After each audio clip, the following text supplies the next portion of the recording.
তো rainbow coaching চেণ্টাৰলৈ সকলোলৈ স্বাগতম। তো ক্লাছ 10ৰ বিজ্ঞানৰ আমি প্ৰথম লেসনৰ দুটা ভিডিঅ' দিছোঁ। আজি প্ৰথম লেসনৰ 3 নম্বৰ পাৰ্ট আৰম্ভ কৰিবলৈ যাম। আগৰ দুটা ভিডিঅ'ত প্ৰশ্নৱলীৰ এইখিনিলৈকে দিয়া আছে আৰু আজি আৰম্ভ কৰিম আমি ৰাসায়নিক বিক্ৰিয়াৰ প্ৰকাৰ, টাইপছ অফ কেমিকেল ৰিয়েকশ্যন এইটো। আৰু এই প্ৰথম চেপ্টাৰটো শেষ কৰি আমি 10 নম্বৰ চেপ্টাৰলৈ যাম। তো আমাৰ কমেণ্টত এজনে 10 নম্বৰ চেপ্টাৰটোৰ বিষয়ে কৈছে, 10 নম্বৰ চেপ্টাৰটো বুজাই দিব লাগে বুলি কৈছে। তো এই লেসনটো শেষ কৰি আমি 10 নম্বৰ চেপ্টাৰত যাম। তো আজি পঢ়িম আমি ৰাসায়নিক বিক্ৰিয়াৰ প্ৰকাৰ, টাইপছ অফ কেমিকেল ৰিয়েকশ্যন। তো ৰাসায়নিক বিক্ৰিয়া যে আছে, এই বিক্ৰিয়াবিলাক কিমান প্ৰকাৰৰ হ'ব পাৰে বা কি প্ৰকাৰৰ হ'ব পাৰে। তো এই বস্তুটো আমি ক্লাছ 9ত ইয়াৰ যি দুটা লেসন আছিল, 3 নম্বৰ আৰু 4 নম্বৰ লেসন, সেই লেসনটোত কিছুমান বান্ধৱীৰ গঠনৰ বিষয়ে পঢ়িবলৈ পাইছিলোঁ। নিশ্চয় তোমালোকৰ মনত আছে যে ক্লাছ 9ত আমি কি কৰিছিলোঁ, কিছুমান বান্ধনীৰ গঠন বা মৌল এটাই বা দুটা মৌল একেলগে হৈ কেনেকৈ যৌগ গঠন কৰে সেইবিলাকৰ বিষয়ে পঢ়িছিলোঁ। এতিয়া আমি এইটো লেসনত মানে ক্লাছ 10ত আমি ৰাসায়নিক বিক্ৰিয়াৰ কেইটামান প্ৰকাৰ পাম। তাৰ প্ৰথমটো হ'ল সংযোজন বিক্ৰিয়া, কম্বিনেশ্যন ৰিয়েকশ্যন। এতিয়া সংযোজন বিক্ৰিয়া কি বস্তু? তো কেমেষ্ট্ৰিৰ কিছুমান ডেফিনেশ্যন মানে কিছুমান যি কুৱেশ্যন আছে, সেই কুৱেশ্যনটোতে ডেফিনেশ্যন থাকি যায়। ইয়াত যেনেকুৱা আছে সংযোজন বিক্ৰিয়া, সংযোজন এই বস্তুটো সংযোগৰ পৰা আহিছে। সংযোগ মানে সংযোজন মানে আমি কি বুজোঁ, দুটা বা তাতকৈ বেছি পদাৰ্থ একেলগে হৈ সংযোগ হ'ব লাগিব, বা দুই বা ততোধিক পদাৰ্থ একেলগে হৈ কি কৰিব লাগিব, সংযোগ হ'ব লাগিব। যেনেকুৱা আমি ধৰা এটা উদাহৰণ হিচাপে লওঁ, এ প্লাছ বি কাৰ্চিন, এই দুটা কি কৰিছোঁ, এ এটা বেলেগ বস্তু, বি এটা বেলেগ বস্তু, এই দুটা একেলগে কৰি কাৰ্চিনৰ সেইফালে কি হৈ গ'ল, এ বি, এই দুটা সংযোগ হৈ গ'ল, একেলগে হৈ গ'ল। গতিকে এই বিক্ৰিয়াটোক আমি সংযোজন বিক্ৰিয়া বুলি ক'ব পাৰিম। তাৰ মানে ইয়াৰ ডেফিনেশ্যন দিলে আমি কেনেকৈ দিম যে দুই বা ততোধিক বিক্ৰিয়ক পদাৰ্থ লগ হৈ এটা মাত্ৰ বিক্ৰিয়াজাত পদাৰ্থ উৎপন্ন হয়, তাকে সংযোজন বিক্ৰিয়া বোলে। দুই বা ততোধিক, দুটা বা তাতকৈ বেছি হ'ব লাগিব বিক্ৰিয়ক পদাৰ্থ। এতিয়া বিক্ৰিয়ক পদাৰ্থ আৰু বিক্ৰিয়াজাত পদাৰ্থ এই দুটা বস্তু কি আছে তোমালোকৰ মনত আছে নিশ্চয়। আৰু যদি মনত নাথাকে তেতিয়াহ'লে আমাৰ ভিডিঅ'ৰ প্ৰথম পাৰ্টটো চাই ল'বা, এই চেনেলটোৰ ভিডিঅ'ৰ প্ৰথম পাৰ্টটো চাই ল'বা, তাতে বঢ়িয়াকৈ দিয়া আছে সংযোজন বিক্ৰিয়া বিক্ৰিয়ক পদাৰ্থ কি আৰু বিক্ৰিয়াজাত পদাৰ্থ কি। তথাপিও মই মনত কৰাই দি আছোঁ যে আমাৰ যিটো কাৰ্চিন থাকে, বিক্ৰিয়া এটাৰ মাজত যে কাৰ্চিন থাকে, সেই কাৰ্চিনৰ এইফালে থকা যিকেইটা মৌল থাকে সেইকেইটাক বিক্ৰিয়ক পদাৰ্থ বুলি কোৱা হয়, আৰু কাৰ্চিনৰ সেইফালে যিকেইটা থাকে সেইকেইটা বিক্ৰিয়াজাত পদাৰ্থ বুলি কোৱা হয়। তো ইয়াত কাৰ্যকলাপ আছে এটা, কাৰ্যকলাপ 1.5। কাৰ্যকলাপ 1.5ত কি কৈছে যে পানীৰ সৈতে কেলছিয়াম অক্সাইডৰ বিক্ৰিয়াৰ দ্বাৰা শিথিলত চূনৰ উৎপন্ন হয়। তো এই বস্তুটো তোমালোক সকলোৱে প্ৰেক্টিকেল কৰি চাব পাৰিবা। এই বস্তুটো কি আচলতে, শিথিলত চূণ, যি চূণটো তোমালোকে বজাৰৰ পৰা কিনি আনা পেকেটৰ চূণ থাকে, 5 টকীয়া বা 10 টকীয়া পেকেট পোৱা যায়, সেই চূণটোৰ ৰাসায়নিক সংকেত হ'ল CaO, যাক কোৱা হয় কেলছিয়াম অক্সাইড, যিটো পোৰা চূণ বুলি কোৱা হয়, যাৰ নাম কি কেলছিয়াম অক্সাইড, যাক কি বুলি কোৱা হয়, পোৰা চূণ বুলি কোৱা হয়, আৰু ইয়াৰ ৰাসায়নিক সংকেত হ'ল CaO। যেতিয়া সেই চূণটো বজাৰৰ পৰা অনাৰ পিছত যেতিয়া আমি পানীত দিওঁ, পানীত দিয়াৰ ফলত তাত এক ধৰণৰ তাপৰ সৃষ্টি হয়, আৰু তাপৰ সৃষ্টি হোৱাৰ পিছত তাত এটা বেলেগ পদাৰ্থৰ উৎপন্ন হয়, যাক আমি শিথিলিত চূণ বুলি কওঁ, আৰু যাৰ নাম হয় কেলছিয়াম হাইড্ৰক্সাইড। তো এই ক্ষেত্ৰত আমি কি চাব পাৰোঁ চোৱাচোন। এই ক্ষেত্ৰত আমি চাব পাৰোঁ যে ইয়াত দুটা পদাৰ্থ, এটা হ'ল কেলছিয়াম অক্সাইড আৰু এটা হ'ল পানী। এই কেলছিয়াম অক্সাইড আৰু পানী যেতিয়া আমি একেলগ কৰিছোঁ, এটা হ'ল চলিড পদাৰ্থ আৰু এটা হ'ল লিকুইড পদাৰ্থ। একেলগ কৰাৰ পিছত এটা কি হৈছে, জুলীয়া পদাৰ্থৰ উৎপন্ন হৈছে, যাৰ নাম কেলছিয়াম হাইড্ৰক্সাইড, মানে শিথিলিত চূণ। তো ইয়াত কেইটা আছিল, এটা আৰু এটা, দুটা। তো দুটা যৌগ লগ হৈ এটা যৌগৰ সৃষ্টি কৰিছে, মানে কাৰ্চিনৰ এইফালে থকা পদাৰ্থ বিক্ৰিয়ক পদাৰ্থ, দুটা বিক্ৰিয়ক পদাৰ্থ লগ হৈ এটা বিক্ৰিয়াজাত পদাৰ্থৰ উৎপন্ন কৰিছে। গতিকে এইটো কি বিক্ৰিয়া, এইটো এটা সংযোজন বিক্ৰিয়া, মানে যি বিক্ৰিয়াত দুই বা ততোধিক বিক্ৰিয়ক পদাৰ্থ লগ হৈ এটা মাত্ৰ বিক্ৰিয়াজাত পদাৰ্থ উৎপন্ন কৰে, তাকে সংযোজন বিক্ৰিয়া বুলি কোৱা হয়। উদাহৰণ হিচাপে আমি কি ল'ব পাৰিম, পোৰা চূণ আৰু পানীৰ বিক্ৰিয়াৰ ফলত শিথিলিত চূণ উৎপন্ন হয় মানে কেলছিয়াম অক্সাইড আৰু H2O বিক্ৰিয়াৰ ফলত কেলছিয়াম হাইড্ৰক্সাইডৰ উৎপন্ন হয় তো ইয়াৰ পিছত আমি কি কৰিম চাও ইয়াৰ পিছত তাৰ নেক্সট পেজ আছে নেক্সট পেজৰখিনি চাম আমি নেক্সট পেজত কি কৈছে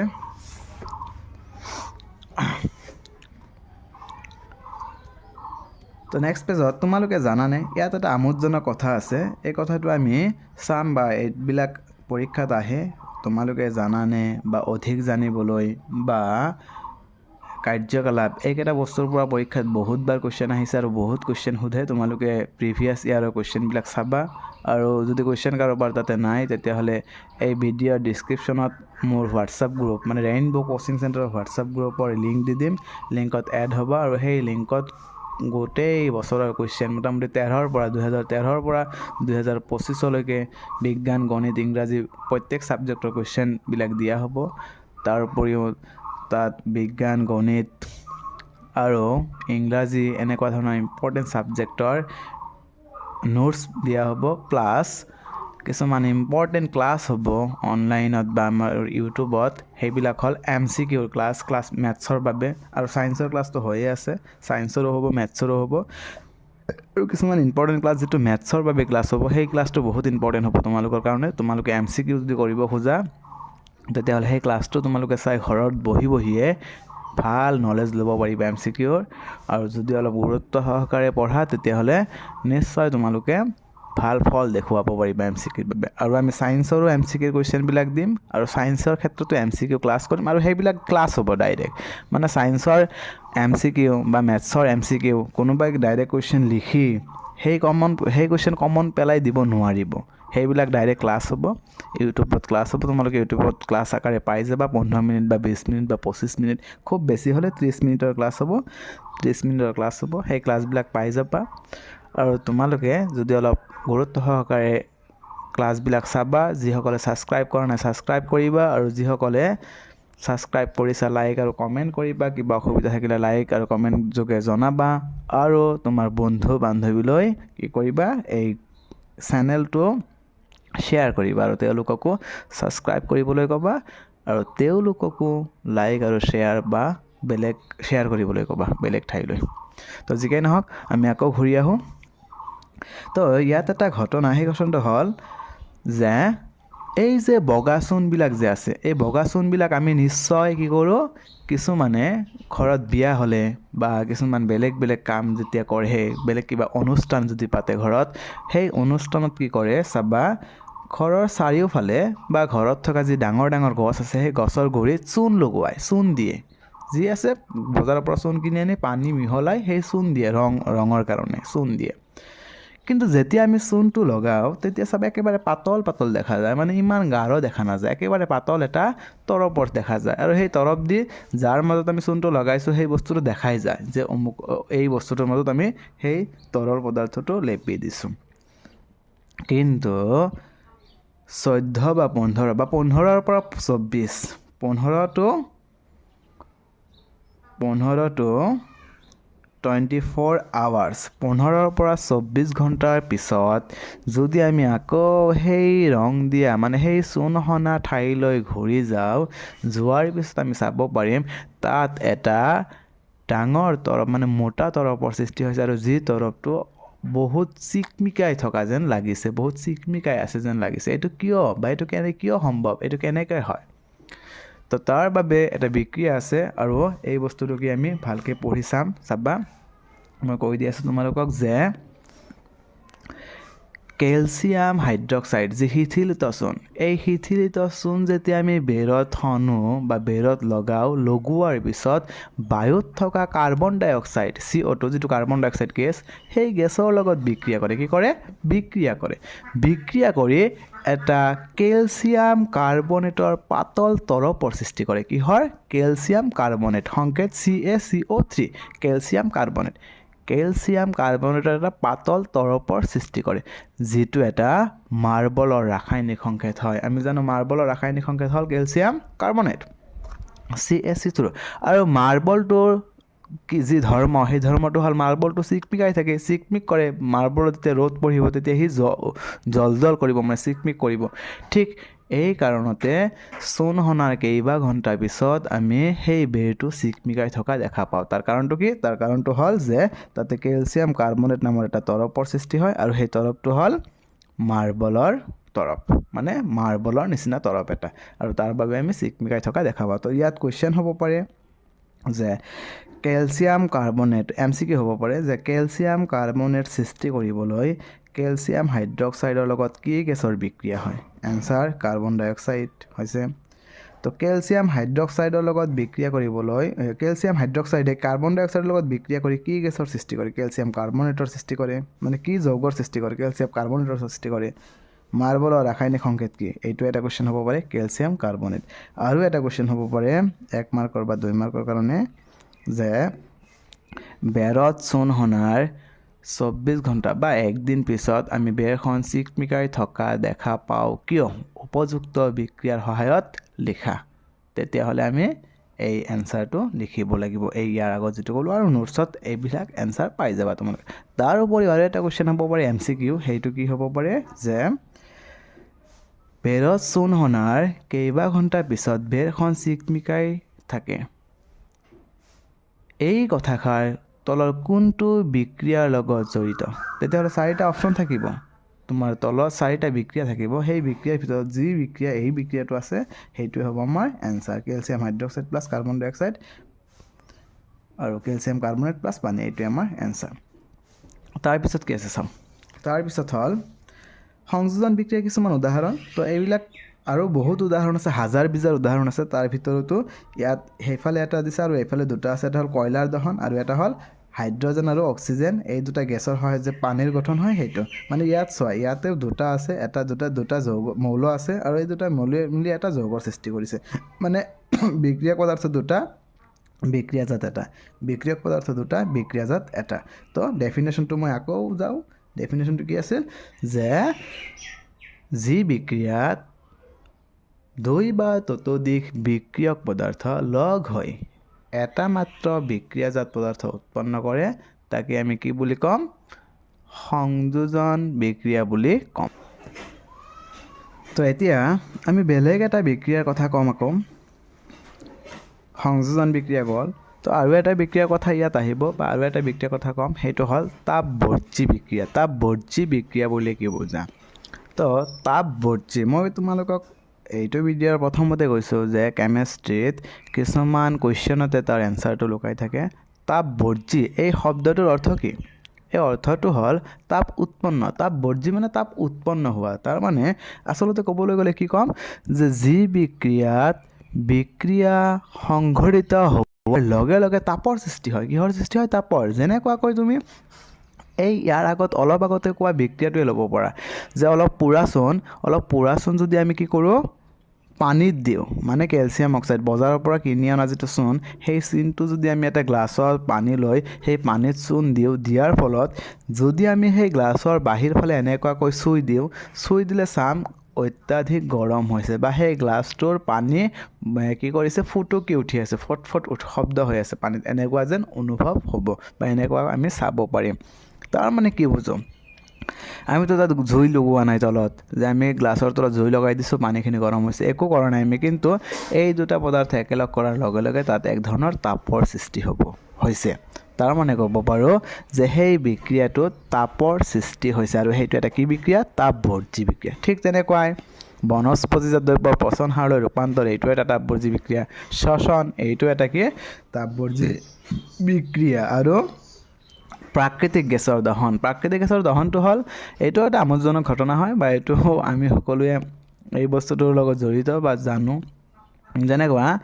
এই কোনোবা পচা বা লেতেৰা ঠাইত, যিবিলাক ঠাইত ইণ্ডাষ্ট্ৰিৰ আৱৰ্জনাবিলাক পেলোৱা হয় বা এনে জাবৰ জোঁথৰ পেলোৱা হয়, সেই ঠাইত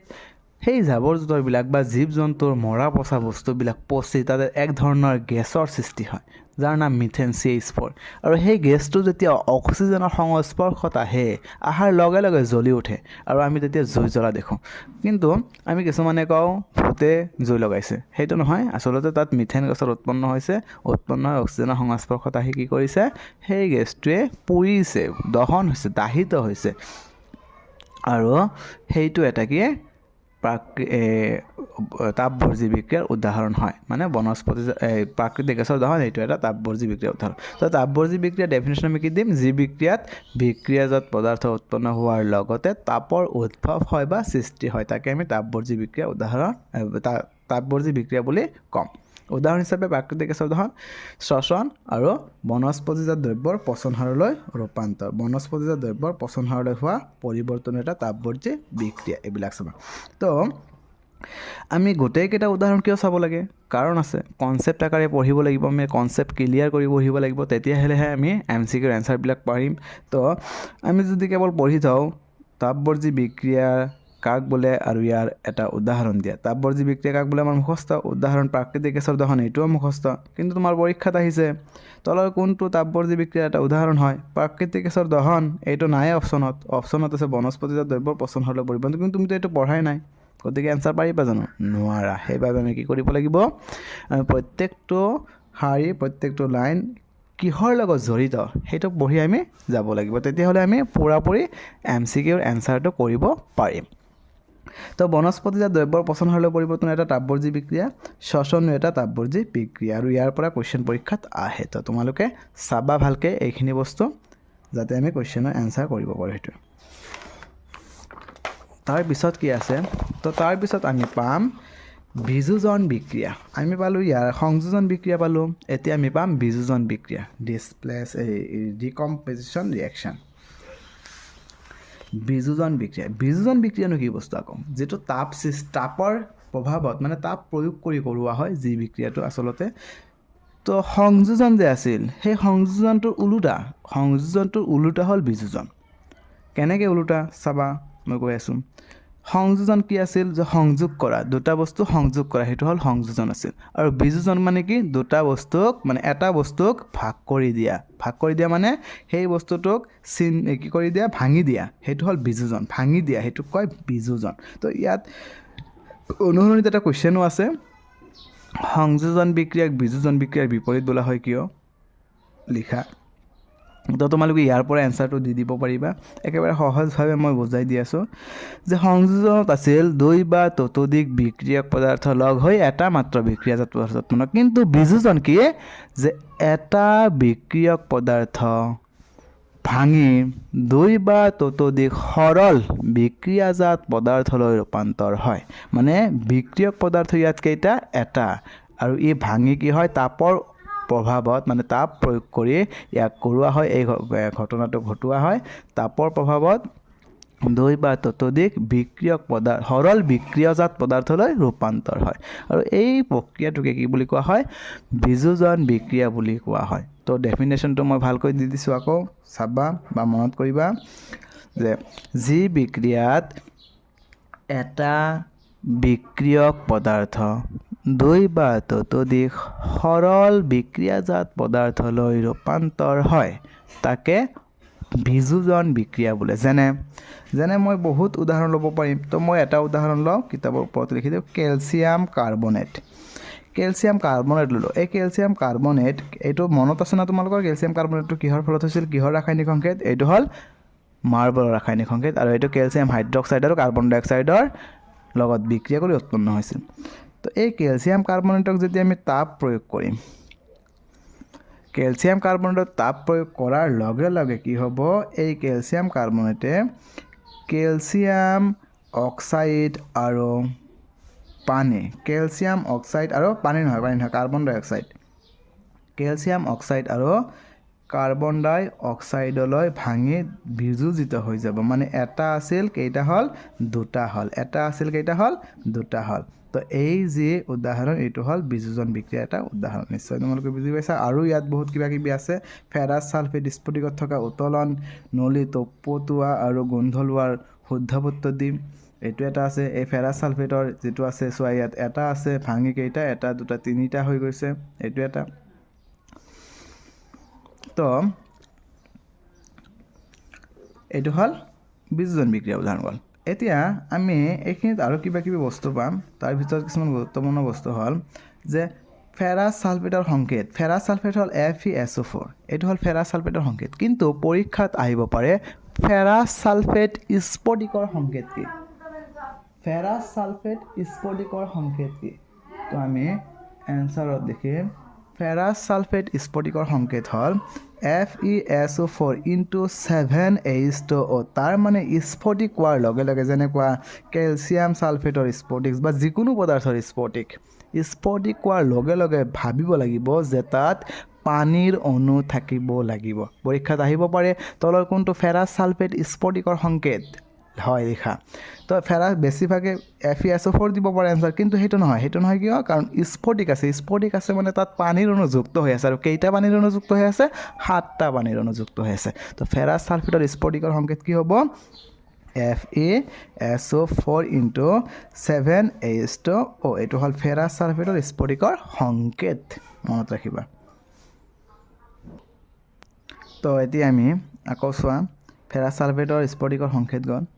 এতিয়া আমি আৰু এটা ইম্পৰ্টেণ্ট বস্তু পাম ইয়াত MCQ নোটছত পাবা বা বেলেগ ধৰণেও পাবা ইয়াত আৰু এটা কুৱেশ্যন হ'ব পাৰে আৰু এটা ইম্পৰ্টেণ্ট বস্তু আছে যে শিল্প উদ্যোগত ব্যৱহাৰ কৰা হয় বিক্ৰিয়া যে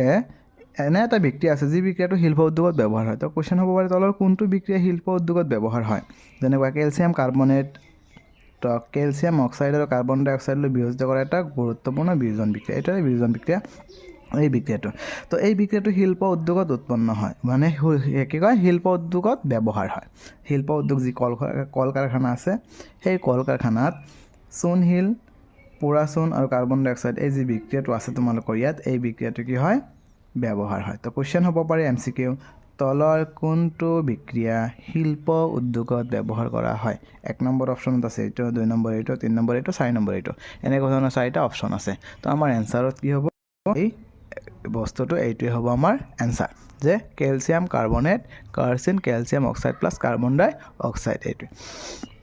তো আৰু এটা কুৱেশ্যন আছে ইয়াত সেইটো হ'ল কি কেলছিয়াম অক্সাইড পোৰা চূণ এই বস্তুটো চিমেণ্ট বনাবলৈ ব্যৱহাৰ কৰা মনত ৰাখিবা যে চিমেণ্ট বনাবলৈ এই কেলছিয়াম অক্সাইড মানে পোৰা চূণ এইটো ব্যৱহাৰ কৰা হয় তো আমি আজি এইখিনিলৈকে থাকিব আৰু এটা বস্তু আছে সেইখিনি কৈ দিওঁ লাষ্ট সেইটো হ'ল তাপীয় বিযোজন কি বস্তু আমি বিযোজন বিক্ৰিয়া পাইছোঁ এতিয়া তাপীয় বিযোজন কি বস্তু তাপীয় বিযোজন হ'ল যি বিযোজন বিক্ৰিয়াক তাপ প্ৰয়োগ কৰি ঘটোৱা হয় মানে তাপ প্ৰয়োগ কৰি যিবিলাক বিযোজন বিক্ৰিয়া কৰা হয় সেইবিলাকক তাপীয় বিযোজন বিক্ৰিয়া বুলি কোৱা হয় তো লাইনে ডিষ্টাৰ্ব দি আছে আমাক আজি গতিকে এইখিনিলৈকে থাকক নেক্সট অলপ পিছতেই বা একদিন পিছত আমি ইয়াৰ পৰা আৰম্ভ কৰিম ইয়াৰ পৰা বাকীখিনি দিম বাকী যিখিনি আছে সেইখিনি দিয়ে তাৰপিছত কুৱেশ্যনৰ এনসাৰ যিবিলাক আছে নোটছ আকাৰে তোমালোকে পাই যাবা যদি কাৰোবাৰ কুৱেশ্যনৰ এনসাৰ মানে নোটছৰ প্ৰয়োজন আছে তেতিয়াহ'লে এই ভিডিঅ'টোৰ ডিছক্ৰিপশ্যনত